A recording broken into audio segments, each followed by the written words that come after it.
Perhaps never before in American history has the public had access to such extensive correspondence, raw taped interviews between a journalist and a sitting president.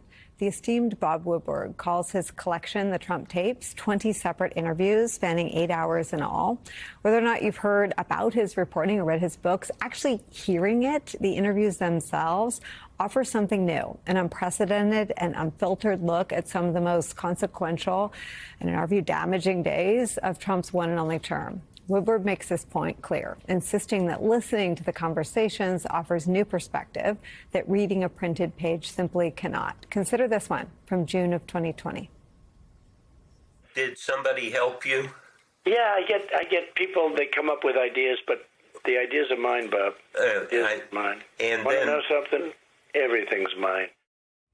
Interesting on the other side of a coup. Joining us now, Bob Woodward, associate editor of The Washington Post. His new audiobook is titled The Trump Tapes, Bob Woodward's 20 interviews with President Donald Trump. Bob, thank you so much for being here. I quote you at least once a week saying the truth emerges. The truth emerges, and your tapes go a long way toward helping the truth emerge. Let me first ask you why you put them out there.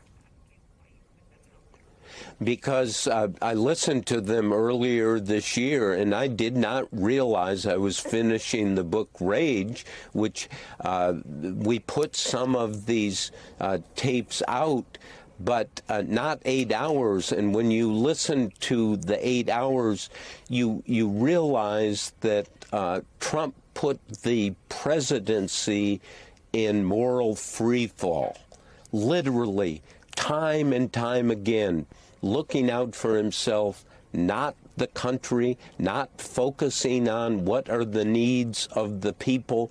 You hear his voice roar, literally roar, and say, this is the way it is. I'm the only one who knows.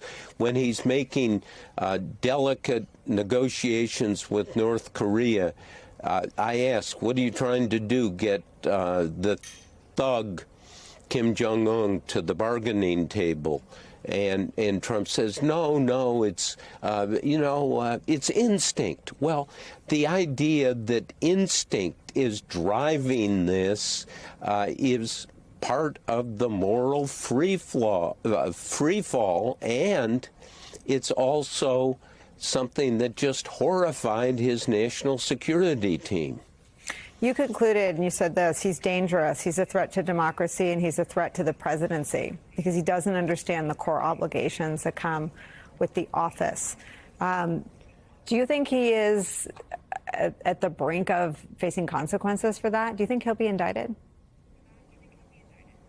I have no idea whether he's going to be indicted. The January 6th House committee made a compelling lay-down case that he really is engaged in supported the insurrection and the whole idea that the election is stolen.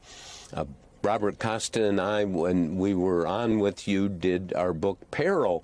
We investigated these charges and found out that not that it's just a little off. There's zero evidence that the election was stolen, but it's something, when you look at the data, even his supporter, major supporter, Senator Lindsey Graham of South Carolina, had his chief counsel, Lee Holmes, on the Senate Judiciary Committee, which Lindsey Graham chaired at the time, investigate, spent weeks looking at this. There's nothing there. It's untrue.